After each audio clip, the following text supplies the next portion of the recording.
Tout le monde, bienvenue sur l'ambiance Radio Biz, pourquoi pas, hein? J'ai déjà un spectateur important, bon, j'ai déjà un fan, c'est le fun, ça commence bien. Alors, je vous présente Timo, ouais, un futur guerrier à part de ça, et puis un guerrier en herbe, ouais, alors Timo, et puis c'est ça, alors... tout ça pour vous dire que, bon, vous savez que, bon, je fais une chronique avec Yann et Raphaël sur Radio X. Et puis, c'est ça. Puis d'autres temps, je suis avec radioquebec.biz. Mais là, ça me manque un peu faire mes petites chroniques à Radio X, à Marceau le soir. Alors, je me dis, tiens, pourquoi pas? On va, là, ça se peut que tout soit tout croche, là, puis que vous allez voir plein de défauts, là, mais je suis pas un professionnel là-dedans. Moi, mon trip, c'est de parler là-dedans, là, mais pas faire du vidéo comme ça, là. Alors, Timo, m'en pas, par exemple. Non, c'est pas le temps de mettre Timo, c'est pas le temps, là, bon. Alors, ben, aujourd'hui, ça me tente de vous parler un petit peu d'Alice Cooper, tiens. Ouais, parce qu'on va y aller avec un artiste ou d'un mouvement ou quoi que ce soit. Alors, Alice Cooper, lui, c'est un gars qui vient de Détroit. Et son nom de famille, Vincent Fournier. C'est pas bon, c'est Fournier et non Fournier. Comme la rumeur dit, qui serait dans le coin de l'Outaouais, qui serait né là, où ses origines sont là. Au plus creux qu'on a descendu, c'est qu'il y a des origines françaises et amérindiennes. Son père, c'est un pasteur de Détroit. Et c'est pas un francophone. Il n'y a rien de Québec, là, si vous voulez aller chercher quelque chose là-dessus. Là. Et puis, il n'y a rien de québécois là-dessus. Alors, c'est ça. Donc, c'est Vincent Fournier. Et lui, de son côté, il a commencé à faire de la musique, à chanter, il jouait de l'harmonica dans son groupe. Dans ce temps-là, il faisait des covers au milieu des années 60, 65, 66, 67. Il faisait plus des covers des Beatles, des Rolling Stones. Il jouait là-dessus avec les perruques sur la tête et puis ça s'amusait un petit peu là-dessus. Ils ont sorti après ça, quelques noms. Il y a eu les Four Wings, les Spiders, les Nas. Puis en fin de compte, à un moment donné, ils sont allés voir la grand-mère d'un des membres du groupe, Glenn Buxton, qui travaille encore avec aujourd'hui. Mais ça fait pas depuis les années 60 qu'ils travaillent ensemble. Là, ils se sont quittés pendant plusieurs années. Mais depuis quelques albums, ils travaillent ensemble. Il y a un retour de Glenn Buxton. Lui, sa grand-mère, c'est une voyante, une tireuse de cartes, là. Et puis elle se place, puis elle voit des papillons partout, là. Alors, c'est un petit peu dans ce style-là. Et puis elle, sa grand-maman, elle commence à faire, tirer aux cartes, ou je sais pas trop, là, voir dans sa boule de cristal. Ça, j'ai pas cette information-là précis, mais en tout cas, c'est une voyante, OK? Et puis, elle, la grand-maman, elle regarde, puis là, elle dit, vous autres, vous allez devenir riches, vous allez devenir populaires, vous devez porter, je vois, ah oui, c'est ça, elle dit, je vois une jeune fille avec une robe blanche dans la forêt. Elle est toute belle, elle est toute mignonne, mais derrière elle, elle cache une hache. Et elle se nomme Alice Cooper. Il y a une fille qui s'appelle Alice Cooper qui est morte dans le bois. Ça, c'est dans le bout de Baltimore, que ça a déjà existé. Et là, on s'en va vraiment là, au 17e siècle. Là. Il y a une légende, Alice Cooper. La fille, elle s'appelait Alice Cooper. Et c'est comme ça que le groupe s'appelait. Ils ont décidé de s'appeler Alice Cooper parce que c'est le nom de la jeune fille. Donc, c'est comme ça que ça commence. Et là, le groupe se nomme Alice Cooper. Le chanteur se nomme Vincent Fournier. Donc, il y a une différence, là, OK? Un peu comme Marilyn Manson, qui a fait un petit peu plus tard, qui a copié un peu là, dans le style shark rock et ainsi de suite. Et lui aussi, Marilyn Manson, c'était une histoire que, à un moment donné, on en parlera, là, la maison hantée qu'il a découvert, puis que le lendemain, il retournait chercher un livre à la maison hantée, puis là, la maison est disparue. Tu sais, encore une autre histoire de forêt. Et puis, c'est ça. Puis bon, Marilyn Manson, lui, son vrai nom, c'est Ryan Warner, du groupe Marilyn Manson. Ben, c'est exactement la même chose là, pour Alice Cooper. C'est Vincent Fournier, du groupe The Alice Cooper. Alors, ça, il y avait ça une différence. C'est à partir plus dans les années fin 70, là, début des années 80, qu'il a commencé vraiment là, à adopter le nom à lui, je suis Alice Cooper, tu sais. Alors, il y en a, c'est je suis Charlie, lui, c'est je suis Alice Cooper. Donc, elle, la voyante, elle a vu ça, puis c'est comme ça que le groupe a décidé de de jouer un petit peu là-dessus. Et eux, c'est vraiment les précurseurs du shock rock. Shock rock, c'est un peu choquer sur scène, même si c'est pas les mêmes lettres, là, c'est en anglais, shock. C'est de faire de la provocation. Côté théâtral aussi. Côté théâtral, mais le but c'est de choquer. Tu sais, bon, Alice Cooper, avec tout ce qui se passe sur scène, les histoires de guillotine et ainsi de suite, ça on va en parler un petit peu plus tard tantôt. Ben, c'est vraiment les précurseurs et c'est un groupe qui est assez fucké, comme on dit. Et ça a retenu l'attention à l'artiste le plus marginal de l'histoire de la musique, nul autre que Frank Zappa. Alors, Frank Zappa, qui a entendu parler d'eux autres, il dit attends un peu, là, il y a de quoi à faire avec ce monde-là. Il rencontre des gars, ils ont signé pour 2 albums, mais il rencontre des gars, il dit là, demain, il dit venez faire un tour chez nous, là. Je vous attends demain pour 7 heures. Venez pour 7 heures, puis on va commencer à travailler ensemble. Ah, les gars, t'es tout content, tu sais. Parce que Frank Zappa avait sa maison de disques à l'époque, le Z Records. Alors, le lendemain, à 7 heures, les gars cognent. Toc, toc, toc. Pas de réponse. Toc, toc, toc. Pas de réponse. Non, mais les gars cognent, et il n'y avait pas de réponse. Tout à coup, Frank Zappa qui sort de chez eux en robe de chambre, il est en beau, je vais le faire, il commence à traiter de nom les gars, puis qu'est-ce que vous faites ici de cette bonne heure? Il dit, bon, tu nous as dit de venir à 7 heures. Il dit, bon, il dit 7 heures, il dit 7 heures demain, à 7 heures du soir, pas 7 heures du matin. Alors, ça a comme un petit peu mal commencé avec Frank Zappa, mais quand on écoute Alice Cooper en entrevue, il voue un grand culte envers justement Frank Zappa, il le cite souvent, puis c'est un de ses modèles, c'est son modèle aussi. Alors eux, ben, leur but, c'est que vous savez, à cette époque-là, les Rolling Stones étaient les bad guys du rock and roll. Ben, le but d'Alice Cooper, c'était de faire des Rolling Stones des enfants de cœur. De démontrer qu'eux vont être encore pires que ça, puis qu'ils vont être encore plus provocateurs, parce que c'est sûr, Alice Cooper, il n'est pas plus provocateur que lui. Ça, c'est son côté qui différencie avec Ozzy Osbourne. Ozzy, lui, de son côté, c'est plus... ça, on voit avec Black Sabbath, tout ce qui est plus horror, horror rock, la musique horreur. On va toucher beaucoup avec les esprits, les fantômes, et ainsi de suite. Tandis qu'Alice, c'est plus le shock rock pour choquer sur scène, OK? Ça, c'était vraiment le spécialiste dans ce domaine-là. À un moment donné, il s'en va à Londres. Là, c'est la promotion pour leur nouvel album à Londres, avec... Frank Zappa, je pense que je ne l'avais pas dit, mais en tout cas, peu importe, il a fait 2 albums. Là, il signe avec une maison de disques un petit peu plus tard, il s'en va à Londres, et là, il s'assoit à côté d'une madame dans l'avion, puis c'est ce qu'il a déjà raconté. Et c'est une dame âgée, puis elle dit, ça vous dérange-tu de me réveiller rendu à Londres? Il dit, c'est pas de problème. Fait que le voyage se passe très bien, tout va bien, puis tout ça, puis il arrive à Londres, puis bon, ben, il a le temps de réveiller la madame. Hein? Ah ben, la madame ne se n'est jamais réveillée, elle est morte. Elle est morte durant le vol. Et là, on s'est aperçu la rumeur, comme de quoi elle avait des petits bobos juste ici, là. Puis là, on a cru que Alice Cooper l'aurait peut-être mordu en tant que vampire et ainsi de suite. Il aurait joué un petit peu là-dessus, puis... tu commences à être pesant, toi. Et puis, là, c'est ça. Donc, là, on a commencé à jouer là-dessus, comme de quoi que c'est Alice Cooper qui s'est transformé en vampire, puis qui l'a mordu, bref. Ensuite, quand il arrive à Londres, il a fait choquer l'Angleterre au complet avec ses panneaux publicitaires avec lui, il est tout nu, puis il y a un serpent qui l'entoure et qui cache son sexe, sa bite. Alors, ça fait choquer un petit peu là-dessus. Mais il y a beaucoup de choses aussi qui a choqué, là. L'histoire du poulet. L'histoire du poulet, c'est pas compliqué. C'est que lui, il prenait un oreiller, puis il lançait ça dans la foule, puis l'oreiller avec des plumes, puis tout le monde déchiquetait l'oreiller. Et là, à un moment donné, il y en a un qui avait un poulet vivant. Comment est-ce que tu fais pour amener un poulet vivant dans un show? Ça, c'est une autre histoire. Mais ça, il y a des images là, de ça. Ça a été filmé. Alors, sûrement que la personne avait préparé le coup, hein? Et là, ben, la personne lance le poulet. Et là, Alice Cooper, comme bien du monde de la ville, ou peu importe, là, sans avoir trop de préjugés, là. Tu sais qu'aujourd'hui, il faut tout faire attention à ce qu'on dit. Et lui, il pensait qu'un poulet, ça vole.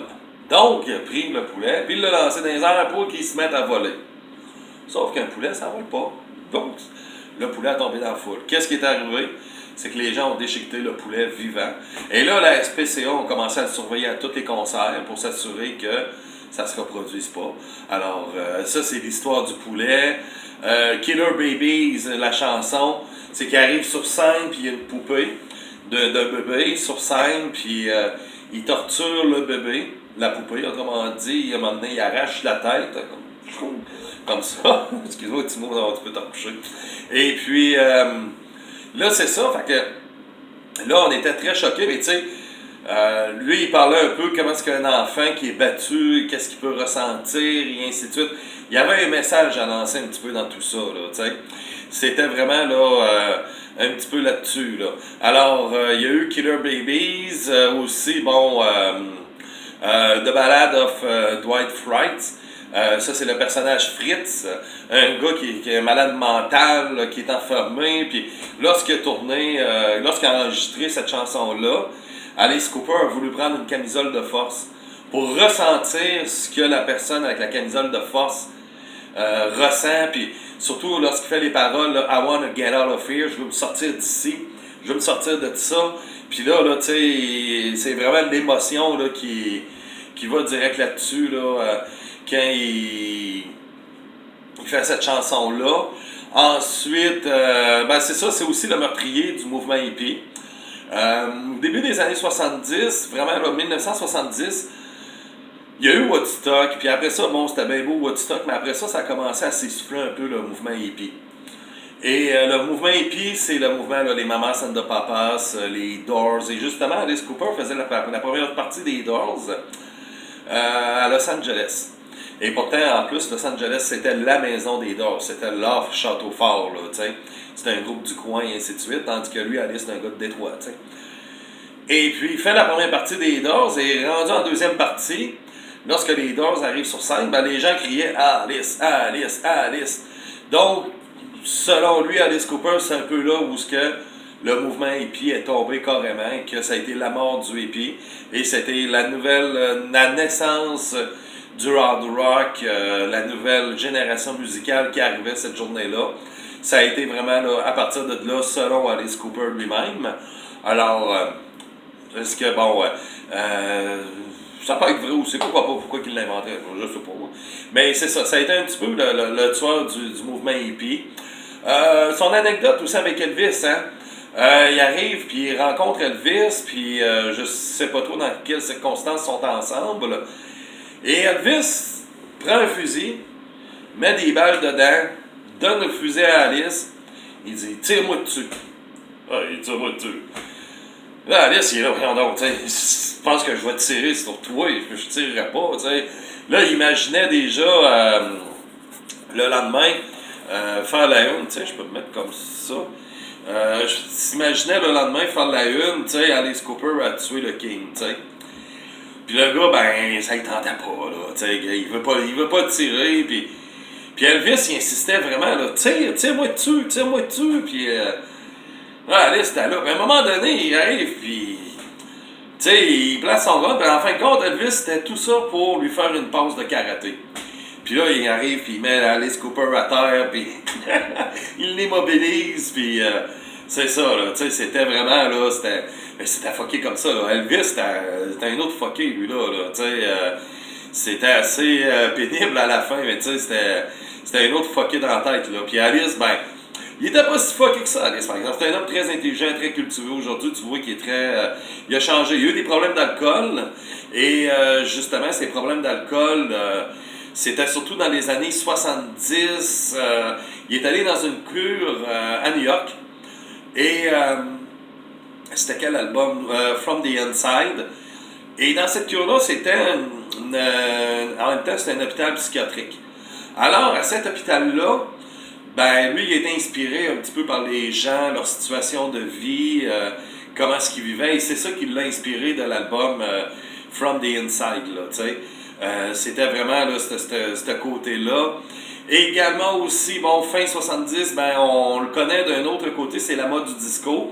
Le disco rock, il nous sort surtout la chanson Clone We Are. Mais c'était un mouvement qui était quand même assez fort, tu sais, comme Kiss I Was Made for Loving You. Il y en avait plusieurs là, qui jouaient là-dessus. Puis même, bon, on peut dire même, est-ce que Elton John c'était un rocker? Mais en tout cas, c'est là où il y a eu sa période plus disco aussi, du côté de Elton John. Donc, la cure, ça l'a aidé.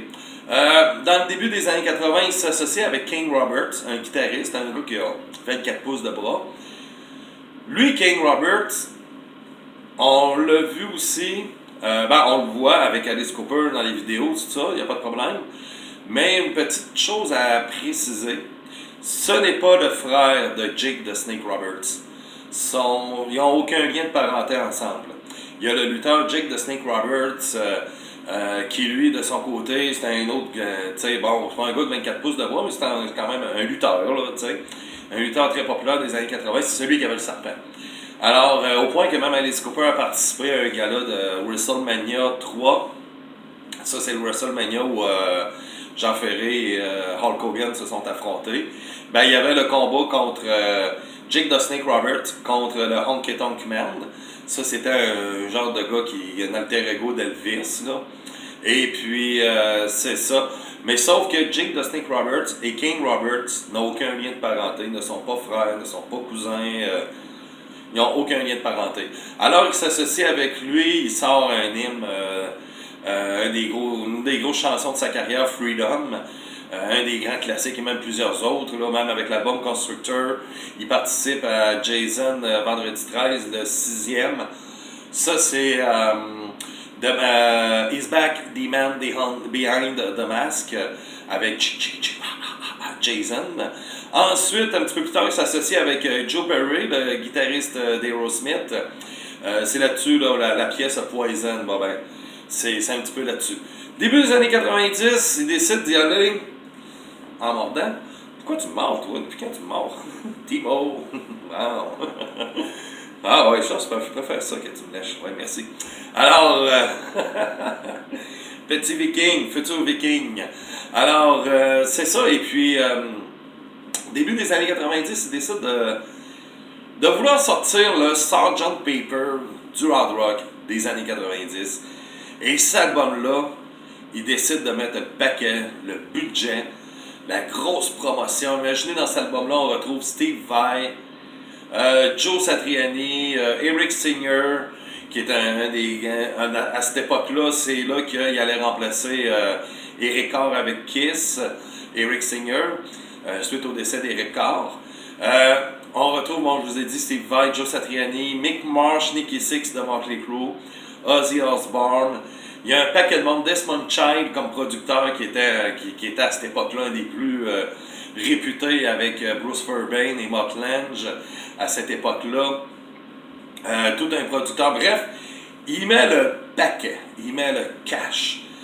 Puis c'est un album qui coûte très cher, mais sauf que, comme j'ai mentionné, ça va devenir l'album des albums. Sauf que là, ça a fait un flop. Ça a été un flop, peut-être l'un des pires grands flops de la musique. Et ça ne l'a pas aidé parce que c'est peut-être une question de timing. S'il avait sorti cet album-là 6 mois avant, peut-être ça l'aurait plus aidé. Parce que là, on passait vraiment à autre chose. Là, c'était l'arrivée de l'album, le Black Album de Metallica. Metallica version 2.0 avec Enter Sandman. Metallica, on ne fait que parler de Metallica partout. Et c'est l'arrivée d'un mouvement musical qui commence déjà à prendre sa place, qui vient de Seattle. C'est le grunge. Là, les Nirvana, Soundgarden et ainsi de suite. Les Pearl Jam. Et c'est ça qui prend la place. Là, Alice, ça a été un mauvais timing un peu. Tu sais, les fans ont suivi Alice, ça, il n'y avait pas de problème. Mais ça a été tout un grand flop. Il a sorti après ça de Last Temptation. Il a sorti des albums après. C'est sûr que là, il est plus dans le style garage, un petit peu aux origines d'Alice Cooper depuis 2 albums à peu près. Il touche plus dans le style garage, là, du garage rock. C'est la raison pour laquelle des gars comme Buxton sont venus le retrouver. Rien de flamboyant. Il y a sa fille qui travaille avec lui maintenant sur scène. Aussi, c'est ça, tu sais. Puis Alice Cooper, bien entendu, il y a aussi des films à Frankenstein. Il y a un paquet de gros hits, là. finalement Frankenstein, aussi Teenage Frankenstein. Bon, je savais qu'il y avait 2 Frankenstein dans le coin. C'est sûr qu'Alice Cooper, c'est une légende. C'est sûr qu'Alice Cooper, lorsqu'il va nous quitter, ça sera vraiment triste. Faut pas oublier qu'Alice Cooper, depuis qu'il a réglé ses problèmes d'alcool particulièrement, c'est un gars qui a toute sa tête, c'est loin d'être un innocent, c'est pas un fucké comme Ozzy, là, tu sais. C'est un homme qui a vraiment toute sa tête. Ça se voit aussi, là, tu sais. Puis ça se voit en entrevue, comment il articule aussi. Tu vois qu'il est pas perdu, puis c'est un homme cultivé. Au point que, comme dans Wayne's World, on en fait même une parodie, là, quand les deux héros du film se mettent à se prosterner parce que tu vois, Alice Cooper, il commence à raconter une affaire de l'histoire et ainsi de suite. Tu t'attends à un rocker, puis le gars est super intellectuel. Et bien sûr, comme il mentionne, ce qui a sauvé sa vie, c'est le golf. Depuis 25 ans, sa vie est consacrée au golf, même un petit peu plus que 25 ans. Ce n'est que le golf qui a pris toute sa place dans sa vie. Il ne vit que pour le golf. C'est vraiment une passion et comme il dit, c'est ça qui a sauvé ma vie. Sinon, fort probable que j'aurais pas été capable de m'en sortir. Parce que oui, c'est beau, tu as des problèmes de drogue, problèmes d'alcool, mais tu restes que tu es dans le monde du rock and roll. Là, tu restes que tu es encore lié à ce monde-là. Donc, c'est pas évident de battre ces démons. Hein? Alors, c'était pas facile. Et lui, ben, ce qui l'a aidé, ben, c'est vraiment le golf, là. C'est vraiment ça qui l'a aidé. Bref, ça ressemble un petit peu à ça, puis je vais essayer de m'arranger à toutes les semaines de vous faire, de vous jaser de même un artiste, et même si vous en avez en suggestion, il n'y a pas de problème. Il y en a que je connais un petit peu moins, mais je suis capable de me débrouiller pas mal dans plusieurs groupes, comme, bon, c'est sûr que Kiss, Pink Floyd, ça, il n'y a pas de problème, c'est à peu près comme Alice ou comme Ozzy, puis il n'y a pas de problème, il y en a plusieurs autres aussi. Mais on va jaser un petit peu de même, puis c'est ça, puis c'est bien le fun, puis on s'en reprendra, puis ouais, la semaine prochaine, on va faire un autre podcast, à le temps du confinement, puis on s'arrange comme on peut, puis ça passe un petit peu de temps, comme je vous dis, avec Yannick et Raphaël sur Radio X, ben, on peut pas faire d'émission pour l'instant. Eux n'ont pas encore leur emploi, ça c'est sûr. Et c'est une mise à pied temporaire en passant. Et eux, bon, ça devrait revenir. Peut-être bien qu'ils ne vont plus rien savoir de moi aussi. Ils vont dire, Eric, station, on arrête, on ne veut plus rien savoir de toi, tu sais. Non, mais, non, mais j'aimerais aussi, tu sais. Mais, bon, je me dis, peut-être un jour, ça va recommencer. Fait que d'ici ce jour-là, ben, je sens, on va jaser ensemble. Et puis, c'est ça. Puis en même temps, sur vidéo, je suis pas habitué avec la vidéo, là. C'est vraiment pas mon gaga. Comme je vous dis, moi, c'est plus du micro puis être dans ma bulle. Puis là, j'ai comme l'impression que je suis pas dans ma bulle, mais c'est pas grave. C'est bien le fun, puis en plus, je suis bien accompagné. Hein, ok, c'est beau. Je pense que je suis endormant. C'est beau. J'ai compris, un petit mot. Allez, salut! À la prochaine! Un petit mot. Dis bye-bye. Bye-bye! Bye-bye! Bye-bye! Ah, il dort. Oh, allez, réveillé. Hein? Dis bye-bye. Bye-bye!